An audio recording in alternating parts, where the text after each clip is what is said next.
ബൈനാക്കുലറിലൂടെയാണ് കാര്യങ്ങൾ വീക്ഷിച്ചത്. നുഴഞ്ഞുകയറ്റക്കാരുടെ പൊടി പോലും കാണാനില്ലായിരുന്നു. തിരഞ്ഞ് പരാജിതരായ പട്ടാളക്കാർ അവരുടെ കേന്ദ്രത്തിലേക്ക് തിരച്ചിൽ ഫലം അറിയിച്ച് നിരാശയോടെ മടങ്ങി. എൻ്റെ ഏതെങ്കിലും ഒരു നോവൽ ഒന്ന് സിനിമയാക്കിയാൽ കൊള്ളാമെന്നൊരു ആഗ്രഹം എനിക്കുണ്ട്. ഇന്ന് ചാനൽ 10 പ്രിയപ്പെട്ട പ്രേക്ഷകർക്ക് മുമ്പിലേക്ക് എത്തിക്കുന്നത് നിയമപരമായി അംഗീകാരമുള്ള ഒരു അഭിമുഖമാണ്. കാരണം ഇന്ന് എന്നോടൊപ്പം അതിഥിയായി ചേരുന്നത് അഭിഭാഷകനായ ബഹുമുഖ പ്രതിഭ, പെരിന്തൽമണ്ണക്കാരുടെ സ്വന്തം മുഹമ്മദ് ഫിറോസ് എന്ന ഫിറോസ് വക്കീലാണ്. ഫിറോസ് വക്കീലിനെ ഏറെ സ്നേഹപൂർവ്വം തന്നെ ഈ ഒരു അഭിമുഖ നേരത്തിലേക്ക് സ്വാഗതം ചെയ്യുകയാണ്.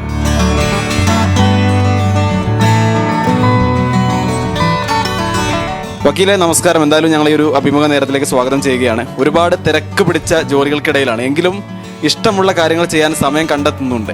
എങ്ങനെയാണ്, എത്ര വർഷമായി ഒരു മേഖലകളിൽ സജീവമായിട്ട്? ഞാൻ വക്കീലായിട്ട് ജോലി തുടങ്ങിയത് 1993 ഞാൻ ആദ്യം സ്റ്റാർട്ട് ചെയ്തത് മലപ്പുറത്തായിരുന്നു. ഒരു 8-8 കൊല്ലം ഞാൻ മലപ്പുറത്ത് ജോലി ചെയ്തു. പിന്നീട് സ്വന്തം നാട്ടിലേക്ക് പെരിന്തൽമണ്ണയിലേക്ക് വന്ന് ഇവിടെ ഓഫീസൊക്കെ തുടങ്ങി.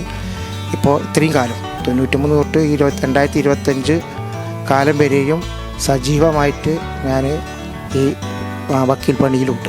ഞാൻ തുടക്കം തന്നെ പറഞ്ഞു ബഹുമുഖ പ്രതിഭ എന്ന് പറഞ്ഞു തന്നെയാണ് പരിചയപ്പെടുത്തിയത്. അതിൽ പ്രധാനമായും സാഹിത്യ മേഖലയിലാണ് കൂടുതൽ ശ്രദ്ധ കൊടുത്തിട്ടുള്ളത്. ഇപ്പോൾ ചെറുപ്പ കാലഘട്ടം മുതൽ ഒരു സാഹിത്യകാരനാവണമെന്ന് ആഗ്രഹിച്ചിട്ടുണ്ടായിരുന്നു. അതായത് ഞാൻ ചെറുപ്പം മുതലേ സ്കൂൾ പഠിക്കുന്ന കാലം മുതൽക്ക് തന്നെ ഞാൻ ആർട്സിൽ, സ്പോർട്സിൽ, സാഹിത്യത്തിലൊക്കെ സജീവമായിരുന്നു. അതായത് മറ്റേ മോണോ ആക്ട്, അതേപോലെ തന്നെ മിമിക്രി, ഡാൻസ്, ഒപ്പന, നാടകം, പിന്നെ സ്പോർട്സിലെ ഒരുവിധ എല്ലാ ഐറ്റങ്ങളിലും ഞാൻ ഉണ്ടായിരുന്നു. ഇപ്പോൾ ഈ ഒരു വക്കീൽ എന്ന ഈ ഒരു ജോലി, ഈ ഒരു മേഖലയിലേക്ക് കടന്നു വരുന്നത് ചെറുപ്പകാലം മുതലേ വക്കീലാവണമെന്ന ആഗ്രഹം ഉള്ളിൽ കൊണ്ട് നടന്ന് അങ്ങനെ വക്കീലായതാണ്. എങ്ങനെയാണ് ഈ ഒരു മേഖലയിലേക്ക് കടന്നു വന്നിട്ടുള്ളത്? അങ്ങനെയില്ല, ഞാൻ ഡിഗ്രി കഴിഞ്ഞേക്ക് BSc ബോട്ടണി ആയിരുന്നു. ആ BSc പാസ്സായേക്ക് പിന്നെ എനിക്ക് വക്കീൽ പണി എടുത്താൽ കൊള്ളാം എന്ന് തോന്നി. ഞാനങ്ങനെ മൈസൂർ JSS ലോ കോളേജിൽ പോയി ചേർന്ന് അങ്ങനെ ആ താല്പര്യത്തോടു കൂടി നമ്മുടെ LLB എടുക്കുകയാണ് ഉണ്ടായത്. വക്കീൽ എന്ന ജോലി കുറച്ച് ഉത്തരവാദിത്തം കൂടിയൊരു ജോലിയാണല്ലോ. എങ്ങനെയാണ് വക്കീൽ എന്ന ജോലിക്കിടയിൽ ഇങ്ങനെ ഒരു കലാമേഖലയിലേക്ക് കടന്നു വരുമ്പോൾ അതിൽ കണ്ടെത്തുന്ന സന്തോഷം? അതായത് എഴുത്ത് എന്ന് പറയുന്നത് ഒരു ഹരാണ്. അതിപ്പോൾ ഞാൻ എഴുതാൻ സമയം കണ്ടെത്തുന്നത് കോടതിക്ക് പോകുന്നതിന് മുമ്പ്, വെളുപ്പിന് എഴുന്നേറ്റ് കോടതിക്ക് പോകുന്നതിന് മുമ്പ് ഞാൻ എഴുതും. അത് കഴിഞ്ഞ് ഓഫീസിലൊക്കെ വിട്ട് വന്ന് പെരിയുടെ കാപ്പിയൊക്കെ കുടിച്ചതിന് ശേഷം വീണ്ടും ഉറങ്ങുവോളം എന്ന് പറഞ്ഞാൽ 12 മണി 1 മണി വരെ ഞാൻ എഴുതും. പിന്നെ ഒട്ടുമിക്കവാറും ഹോളിഡേയ്സിൽ ഞാൻ ഫുൾ ടൈം ഇരുന്ന് എഴുതും. അങ്ങനെയാണ് ഞാൻ എഴുതാൻ വേണ്ടി സമയം കണ്ടെത്തുന്നത്. അതുപോലെ തന്നെ ധാരാളം വായിക്കുകയും ചെയ്യും. വായിക്കാനും ഞാൻ സമയം കണ്ടെത്തുന്നുണ്ട്. ചുരുക്കത്തിൽ ഞാൻ എൻ്റെ പ്രൊഫഷൻ കൊണ്ടുനടക്കാനും സമയം കണ്ടെത്തുന്നുണ്ട്, വായിക്കാൻ സമയം കണ്ടെത്തുന്നുണ്ട്, അതുപോലെ തന്നെ എഴുതാനും ഞാൻ സമയം കണ്ടെത്തുന്നുണ്ട്. ഫിറോസ് വക്കീൽ എന്ന വ്യക്തി, എഴുത്തുകാരൻ, അഭിഭാഷകൻ, എവിടെ തുടങ്ങി ഇന്ന് സാഹിത്യകാരൻ എന്ന നിലയിൽ എവിടെ എത്തി നിൽക്കുന്നു? അതായത് ഞാൻ എഴുത്ത് തുടങ്ങിയത് ഞാൻ നേരത്തെ പറഞ്ഞ പോലെ തന്നെ സ്കൂൾ പഠിക്കുന്ന കാലത്ത് തന്നെ പലതരം കവിതകൾ, ഡ്രാമകൾ ഒക്കെ എഴുതും. ഡ്രാമകൾ ഞാൻ അഭിനയിക്കും. അങ്ങനെയൊക്കെയാണ് ഞാൻ എഴുത്തിലേക്ക് പ്രവേശിക്കുന്നത്. എന്നാൽ വലിയ രീതിയിൽ നോവലുകൾ എഴുതാൻ തുടങ്ങിയത് 1997 അന്ന് മുതൽ ഇന്ന് വരെ 2025 വരെ ഞാൻ നോവലുകൾ എഴുതിക്കൊണ്ടിരിക്കുകയാണ്. ആ നോവലിൽ തന്നെ പലതരം നോവലുകൾ എൻ്റേത് ഇപ്പോൾ ഇറങ്ങിക്കഴിഞ്ഞു. ഒരുപാട് നോവലുകളൊക്കെ തയ്യാറായി നിൽക്കുന്നുണ്ട്. ഞാൻ ആദ്യം ഇറക്കിയ ഒരു നോവലെന്ന് പറയുന്നത് 2014 മലയാള മനോരമ വീക്കിലി അവാർഡ് ലഭിച്ച ദൈവത്തിൻ്റെ അദൃശ്യമായ തിരക്കഥ എന്നൊരു നോവലാണ് ആദ്യമായിട്ട് ഇറക്കിയത്. സത്യത്തിൽ ആ നോവലല്ല ഞാൻ ആദ്യമായിട്ട് എഴുതിയത്, പക്ഷേ ഞാൻ അവാർഡിന് അയച്ചത് ആ നോവലാണ്. അതൊരു ശരിക്കും പറഞ്ഞാൽ അതൊരു ലീഗൽ ത്രില്ലറാണ്. അന്ന് അതിനെനിക്ക് 1ാം സമ്മാനം ലഭിച്ചു. അത് കഴിഞ്ഞ് ഞാൻ വീണ്ടും എഴുതിയത്, പ്രസിദ്ധീകരിച്ചത് ഒരു നോവൽ എന്ന് പറയുന്നത് എക്സെപ്റ്റ് വൺ ഡേഞ്ചറസ് ഡോഗ് എന്ന ഒരു ഇംഗ്ലീഷ് നോവലാണ്. വളരെ ലളിതമായ ഭാഷയിൽ ഉള്ളൊരു ത്രില്ലറാണ് ഈ നോവൽ. അതിൻ്റെ മറ്റേ ടാഗ് ലൈൻ തന്നെ A story of A survival story of an ordinary മാൻ എന്നാണ് അതിൻ്റെ ടാഗ് ലൈൻ തന്നെ. അത് സെൽഫായിട്ടാണ് പബ്ലിഷ് ചെയ്തത്. അന്ന് ഈ കൊറോണ കാലത്ത് എല്ലാവരും ലോക്ക്ഡൗൺ ഇരിക്കുന്ന സമയത്ത് ഞാൻ തന്നെ മുൻകൈയെടുത്ത് ഞാൻ തന്നെ ഒരു പബ്ലിഷ് ചെയ്തൊരു നോവലാണത്. അതിന് വളരെയധികം വായിച്ചവരൊക്കെ ഒറ്റയിരിപ്പിന് വായിച്ചു ഒന്നും നല്ല നോവലാണെന്നുള്ള ഒരുപാട് അഭിപ്രായങ്ങളൊക്കെ വന്നു. അതിനുശേഷമാണ് ഞാൻ 2022 DC ബുക്കാണ് പിന്നെ എൻ്റെ ഇന്ത്യൻ സ്പൈ എന്ന നോവല് പബ്ലിഷ് ചെയ്യുന്നത്. ഇന്ത്യൻ സ്പൈ എന്ന് പറയുമ്പോൾ അത് മലയാളം പുസ്തകമാണ്, പേര് ഇംഗ്ലീഷിലുള്ളൂ. അത് മലയാളം പുസ്തകമാണ്. അതിന് വളരെയധികം സപ്പോർട്ട് എനിക്ക് കിട്ടിയിട്ടുണ്ട്. ഒരുപാട് ആളുകൾ അത് വായിച്ചിട്ടുണ്ട്. ഒരുപാട് ആളുകൾ അതിന് നല്ല നല്ല അഭിപ്രായങ്ങളും പറഞ്ഞിട്ടുണ്ട്. പിന്നെ ഞാൻ എഴുതുന്നത് ഏറ്റവും ഒടുവിൽ പ്രസിദ്ധീകരിച്ചത് ദ ഫിഫ്ത്ത് വേദ എന്നൊരു നോവലാണ്. അത് ഫിഫ്ത്ത് വേദ, ഇതിനൊരു ടാഗ് ലൈൻ ഉണ്ട്, the story of an Auliya and a strange book. Kozhikode insight പബ്ലിക്കാണ് ഇത് പബ്ലിഷ് ചെയ്തിട്ടുള്ളത്. അതും ഇംഗ്ലീഷ് നോവലാണ്. ഭാഷകൾക്ക് അതീതമായിട്ടുള്ള ഒരു രചനയാണല്ലോ. സാധാരണ മലയാളത്തിൽ മാത്രം കഥ, കവിത, നോവലൊക്കെ എഴുതുന്ന ആളുകൾ അതിൽ മാത്രം ശ്രദ്ധ കൊടുക്കും. മറ്റു ഭാഷകളിലേക്ക് എഴുതാനുണ്ടായിട്ടുള്ള ഒരു കാരണം എന്താണ് പ്രേരിപ്പിച്ചിട്ടുള്ളത് ആ ഒരു രചനയ്ക്ക്? ചില കഥകൾ അത് എനിക്ക് തോന്നിയിട്ടുണ്ട് അതൊരു ഇൻ്റർനാഷണൽ അറ്റൻഷൻ കിട്ടേണ്ട നോവലുകളാണ്. അത് മലയാളത്തിൽ മാത്രം ഒതുങ്ങി നിൽക്കേണ്ട ഒരു നോവലുകളല്ല, കഥകളല്ല. എനിക്ക് തോന്നിയത് കൊണ്ടാണ് ഞാൻ പല നോവലുകളും ഇംഗ്ലീഷിലും രചിക്കുന്നത്. ഒരുപാട് തിരക്കുകൾക്കിടയിൽ നിൽക്കുന്ന സമയത്ത് സാഹിത്യ മേഖലയിൽ സജീവമാകുന്നു. എങ്ങനെയാണ് കുടുംബത്തിൻ്റെ ഒരു പിന്തുണ, ഭാര്യ മക്കളൊക്കെ എങ്ങനെയാണ് കൂടെ നിൽക്കുന്നത് ഈ ഒരു യാത്രയിൽ? അയ്യോ, അത് അവരുടെ സപ്പോർട്ട് എന്ന് പറയുന്നത് ചില്ലറ സപ്പോർട്ടൊന്നുമല്ല, ഒരു ഭയങ്കര സപ്പോർട്ടാണ് എനിക്ക് ഫാമിലിയുടെ അടുത്തു നിന്നും അതുപോലെ തന്നെ എൻ്റെ സുഹൃത്തുക്കളിൽ നിന്ന് എനിക്ക് കിട്ടി വരുന്നത്. എല്ലാവരും എന്നെ കാണുമ്പോൾ ഇനി അടുത്ത നോവൽ, എൻ്റെ സുഹൃത്തുക്കൾ അടുത്ത നോവൽ എപ്പോൾ ഇറങ്ങുമെന്നാണ് എപ്പോഴും ചോദിക്കാറ്. നല്ല സപ്പോർട്ടാണ് കിട്ടുന്നത്. ഞാൻ മൂത്ത മകൻ മുഹമ്മദ് ഫിജിൻ, അവനും ഈ ഫീൽഡിലേക്ക് വന്നിട്ടുണ്ട്, സാഹിത്യത്തിലേക്ക് വന്നിട്ടുണ്ട്.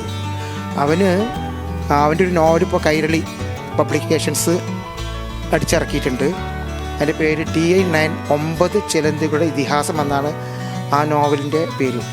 അത് ഞാൻ വായിച്ചിട്ട് ഞാൻ തന്നെ അതിൻ്റെ പ്രൂഫ് റീഡിംഗ് ഒക്കെ നടത്തിയത്. അത് വളരെ സ്റ്റഡി ചെയ്ത് വളരെ നന്നായിട്ട് എഴുതിയ ഒരു നോവലാണ് അത്. കോടതി മുറികളിൽ വാദിക്കുന്ന സമയത്ത് ഒരു സാഹിത്യകാരൻ എന്ന നിലയിൽ കുറച്ചധികം നല്ല രീതിയിൽ അത് പ്രസൻറ്റ് ചെയ്യാൻ സാധിക്കുന്നില്ല? തീർച്ചയായിട്ടും. കാരണം ഒരു എക്സ്പീരിയൻസ് ആണല്ലോ. നമ്മളെ ബ്ലഡിൽ എഴുത്തും ത്രില്ലും ഒരു കഥയുടെ ത്രെഡും എല്ലാം ഇങ്ങനെ മിക്സായിട്ട് ഇങ്ങനെ കിടക്കുന്ന ഒരവസ്ഥയിൽ നിൽക്കുമ്പോൾ അതിൻ്റെ രീതിയിൽ കുറ്റപ്പെടുത്താൻ എൻ്റെ വാദങ്ങൾ എനിക്ക് കോടതിയിൽ അവതരിപ്പിക്കാൻ കഴിയുന്നുണ്ട്. അത് ശരിക്കും എന്ന് പറഞ്ഞാൽ രണ്ടും പാടെ അതിങ്ങനെ മിങ്കിളായി കിടക്കണം. ഒരുപാട് വർഷക്കാലമായി അഭിഭാഷക മേഖലയിൽ സജീവമായി ഉണ്ട്. ഇക്കാലയമത്രയുള്ള സമയത്ത് ഇതുവരെ ഒരിക്കലും മറക്കാൻ സാധിക്കാത്ത, കണ്ണു നനയിപ്പിക്കുന്ന ഒരു അനുഭവം എന്താണ്? അതിപ്പോൾ കോടതിയുടെ പ്രൊഫഷനെ സംബന്ധിച്ച് പറയുകയാണെങ്കിൽ എനിക്കതിന് ഹൃദയസ്പർശിയായിട്ടുള്ള ഒരുപാട് സംഭവങ്ങൾ ഉണ്ടായിട്ടുണ്ട്. ഞാൻ പറഞ്ഞു എൻ്റെ ആദ്യത്തെ ഒരു നോവൽ, അവാർഡ് കിട്ടിയ നോവൽ എന്ന് പറയുന്നത് ഒരു കോടതി കഥയായിരുന്നു. ഇനി അടുത്തത് ഇറങ്ങാനുള്ളതും ഒരു കോടതി കഥയാണ്.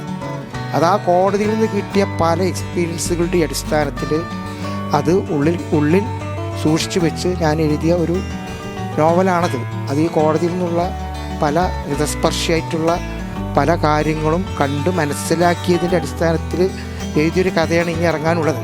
ഇക്കാലം അത്രയും ഒരുപാട് നോവലുകൾ രചിച്ചിട്ടുണ്ട്. അപ്പോൾ ഒരു രചയിതാവ് എന്ന നിലയിൽ ആ രചയിതാവിൻ്റെ വരികൾ താങ്കളിൽ നിന്ന് അവതരിപ്പിച്ച് കേൾക്കണമെന്ന് പ്രേക്ഷകർ ആഗ്രഹിക്കുന്നുണ്ടാവും. കുറച്ച് വരികൾ അവതരിപ്പിക്കാമോ ഏതെങ്കിലും ഒരു നോവലിൽ? ഇന്ത്യൻ സ്പൈ എന്ന നോവലിലെ ഒരു ഭാഗമാണ് ഞാൻ വായിക്കുന്നത്. ഹെലികോപ്റ്ററിലുള്ളവർ യാക്കുകളുടെ ഓട്ടത്തിൽ പൊങ്ങിയ പൊടിപടലങ്ങൾ അമർന്ന് താഴേക്ക് നോക്കിയപ്പോൾ നുഴഞ്ഞുകയറ്റക്കാരെ കാണാൻ കഴിഞ്ഞില്ല. ഒരു യാക്ക് പുഴമണലിൽ താഴുന്നത് അവർക്ക് കാണാനായി. നുഴഞ്ഞുകയറ്റക്കാരും അതുപോലെ താഴ്ന്നിട്ടുണ്ടാവുമോ ഇല്ലയോ എന്നറിയാതെ അവർ വലഞ്ഞു. അവർ യാക്കുകൾ നീങ്ങിയ ഭാഗത്തേക്ക് ഹെലികോപ്റ്റർ പറത്തി. മരങ്ങൾ ഇടതിങ്ങി വളരുന്ന ഭാഗമല്ലാത്തതിനാൽ താഴെയുള്ള കാര്യങ്ങൾ സുഗമമായി വീക്ഷിക്കാൻ അവർക്ക് കഴിഞ്ഞു. ജീൻ ബൈനാക്കുലറിലൂടെയാണ് കാര്യങ്ങൾ വീക്ഷിച്ചത്. നുഴഞ്ഞുകയറ്റക്കാരുടെ പൊടി പോലും കാണാനില്ലായിരുന്നു. തിരഞ്ഞ് പരാജിതരായ പട്ടാളക്കാർ അവരുടെ കേന്ദ്രത്തിലേക്ക് തിരച്ചിൽ ഫലം അറിയിച്ച് നിരാശയോടെ മടങ്ങി. നമ്മുടെ സംസാരത്തിനിടയിൽ പറഞ്ഞു നാടകത്തിലുണ്ടായിരുന്നു, മോണോ ആക്ട്, മിമിക്രി, അഭിനയത്തിന്റെ വിവിധ മേഖലകളിൽ സജീവമായി ഉണ്ടായിരുന്നു. ഇപ്പം നിലവിൽ വക്കീലന്മാർക്ക് സിനിമയിൽ കുറച്ച് അവസരം കൂടിയൊരു സമയമാണ്. സിനിമാ മേഖലയിലേക്ക് എന്തെങ്കിലും താല്പര്യങ്ങളുണ്ടോ? ആഗ്രഹമുണ്ട്, ഇല്ലയെന്ന് പറയുന്നില്ല. പക്ഷേ എൻ്റെ ഇപ്പോഴത്തെ ഈ ജോലി തിരക്കിനിടയിൽ അങ്ങനെ സിനിമയിൽ പോയി അഭിനയിക്കാനുള്ളൊരു സമയം കിട്ടിക്കൊള്ളണമെന്നില്ല.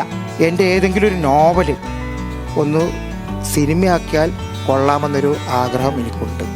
അതിന് പറ്റിയ ഒരുപാട് നോവലുകൾ എൻ്റെ കയ്യിലുണ്ട്. നമ്മൾ സാധാരണ കോടതി മുറികൾ സിനിമകളിൽ കാണുമ്പോൾ വളരെ വ്യത്യാസമാണ്. ചിലപ്പോഴൊക്കെ ഒരു തമാശ രൂപേണ അല്ലെങ്കിൽ ഹാസ്യ പരിപാടികളിലൊക്കെ ഒരു വ്യത്യസ്തമായ രീതിയിലാണ് അവതരിപ്പിക്കുന്നത്.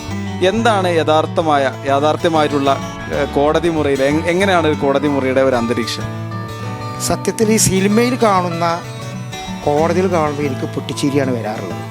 കാരണം ശരിക്കുള്ള കോടതിയും സിനിമ കോടതിയും തമ്മിൽ വളരെ വ്യത്യാസമുണ്ട്. ഞാൻ 2 ലീഗൽ നോവലുകൾ എഴുതിയിട്ടുണ്ട്. ഒന്ന് ഞാൻ പറഞ്ഞു എനിക്ക് അവാർഡ് കിട്ടിയ ദൈവത്തിൻ്റെ അദൃശ്യമായ തിരക്കഥ, ഇനി എൻ്റെ ഇറങ്ങാനിരിക്കുന്ന ത്വലാക്ക് പറഞ്ഞ നോവൽ. ഈ 2 നോവലുകളും ശരിയായിട്ടുള്ള കോടതി നടപടികൾ വെച്ചു എഴുതിയ ഒരു 2 നോവലുകളാണ് ഈ 2 നോവലുകളും. ശരിക്കും അത് വായിച്ചു കഴിഞ്ഞാൽ നിങ്ങൾക്ക് മനസ്സിലാവും ശരിക്കുള്ള കോടതി നടപടികൾ എന്താണെന്ന്. ഒരുപാട് പ്രതിഭകളുണ്ട്. അവരുടെ ജോലി തിരക്കുകളിൽ പെട്ടുകൊണ്ട് അവരുടെ പ്രതിഭ തെളിയിക്കാൻ സാധിക്കാതെ നിൽക്കുന്ന ഒരുപാട് ആളുകളുണ്ട്. അവരോട് എന്താണ് വക്കീലിന് പറയാനുള്ളത്? അതായത് നമ്മളതിന് സമയം കണ്ടെത്തണം. അത്തരം കാര്യങ്ങൾ നമുക്ക് ഇഷ്ടമുള്ള കാര്യങ്ങൾ ചെയ്യാൻ നമ്മൾ ഒരു സമയം നമ്മളതിനായിട്ട് നീക്കി വെക്കണം. എന്തായാലും ഇപ്പോൾ ഞാൻ തന്നെ ഈ ജോലി തിരക്കിൻ്റെ ഇടയിൽ നിങ്ങളോട് കുറച്ച് നേരം സംസാരത്തിൽ ഏർപ്പെടാനും ഈ ഇൻ്റർവ്യൂ അറ്റൻഡ് ചെയ്യാനും ഞാൻ വളരെ സന്തോഷവാനുമാണ്. അതുപോലെ തന്നെ നമുക്ക് സന്തോഷം തരുന്നതായ നിമിഷങ്ങൾ നമ്മുടെ ജീവിതത്തിൽ ഉണ്ടാക്കണം. ഇത്രയും നേരം നമ്മളോട് വിശേഷങ്ങൾ പങ്കുവെച്ചതും അഭിഭാഷക മേഖലയിലെയും സാഹിത്യ മേഖലയിലെയും തന്റെ മികവുകൾ പ്രേക്ഷകർക്ക് മുമ്പിൽ അവതരിപ്പിച്ചതും പെരിന്തൽമണ്ണയുടെ ജനകീയ അഭിഭാഷകൻ ഫിറോസ് വക്കീലാണ്. അദ്ദേഹത്തിന്റെ ജോലി തിരക്കുകൾക്കിടയിൽ അദ്ദേഹത്തിന്റെ ഇഷ്ടങ്ങൾക്കൊപ്പം സഞ്ചരിക്കാൻ അദ്ദേഹം സമയം കണ്ടെത്തി മുന്നേറുകയാണ്. അദ്ദേഹത്തിന്റെ ഇനിയുള്ള അഭിഭാഷക മേഖലയിലെ ജീവിതത്തിനും സാഹിത്യ മേഖലയിലെ പ്രതിഭ അടയാളപ്പെടുത്തുന്നതിനും എല്ലാവിധ ആശംസകളും അറിയിച്ചുകൊണ്ട് ക്യാമറമാൻ ഷാഹിദ് കക്കൂത്തിനൊപ്പം അജ്നാസ് കുടരഞ്ഞി, ചാനൽ 10, പെരിന്തൽമണ്ണ. പണിക്കൂലിയില്ലാതെ സ്വർണ്ണാഭരണങ്ങൾ സ്വന്തമാക്കുവാൻ സ്കൈ ഗോൾഡൻ ഡയമണ്ട്സ് അവതരിപ്പിക്കുന്നു സ്കൈ സുരക്ഷ ഗോൾഡ് പർച്ചേസ് സ്കീം. മാസത്തവണ 500 രൂപയിൽ തുടങ്ങാവുന്ന ലളിതമായ സ്കീമുകൾ. 12 മാസ കാലാവധി. കാലാവധിക്ക് ശേഷം പണിക്കൂലിയില്ലാതെ ആഭരണങ്ങൾ പർച്ചേസ് ചെയ്യാം. കൂടാതെ സ്വർണ്ണവില വർധനവിൽ നിന്നും പരിരക്ഷ നേടാൻ സ്കൈ ഗോൾഡ് ഒരുക്കുന്നു സ്കൈ സുരക്ഷ സ്കീം. 12 മാസ കാലാവധി. കൃത്യമായി പണമടയ്ക്കുന്നവർക്ക് കാലാവധിക്ക് ശേഷം 7% ബോണസോടുകൂടി സ്വർണ്ണാഭരണങ്ങൾ പർച്ചേസ് ചെയ്യാം. നിങ്ങൾ അടയ്ക്കുന്ന തുകയുടെ മൂല്യത്തിനനുസരിച്ച് സ്വർണം നിങ്ങളുടെ അക്കൗണ്ടിൽ നിക്ഷേപിക്കുന്നു. ഈ സ്കീമുകളിൽ അംഗമാകാൻ ഇന്ന് തന്നെ കോൺടാക്ട് ചെയ്യൂ. Sky gold, elegance of beauty, Perinthalmanna, Nilambur, Ponnani.